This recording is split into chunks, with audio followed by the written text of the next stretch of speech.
è stato il nostro primo duetto, ma chi ha voluto questo duetto ancora prima che io e te l'ha voluto Pasqualino Pulivelli, che ha scritto questa straordinaria canzone, è una di quelle che io amo di più e che ho avuto l'onore di arrangiare. Sì, tu ne hai curato gli arrangiamenti, lui scrisse la musica e inizialmente un testo in italiano che io prontamente gli bocciai, perché io ho detto guarda, con tutto il cuore, però mi piace da cantare il sardo, ma è tutta un'altra questione, quindi mi ha detto vabbè, fa una cosa, il testo fatelo tu. Ho detto va bene, e comunque mi disse questa canzone la devi condividere con una voce bella, con una voce presente, che sia anche una voce di grande sardità.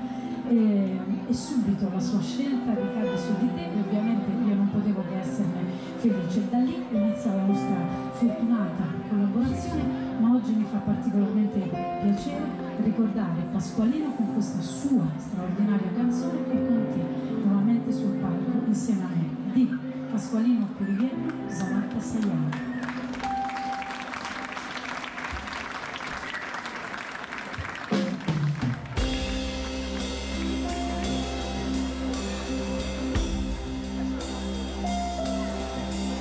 Questo sconto inteso da esempio minore o pare in sospeso e tempo venditore.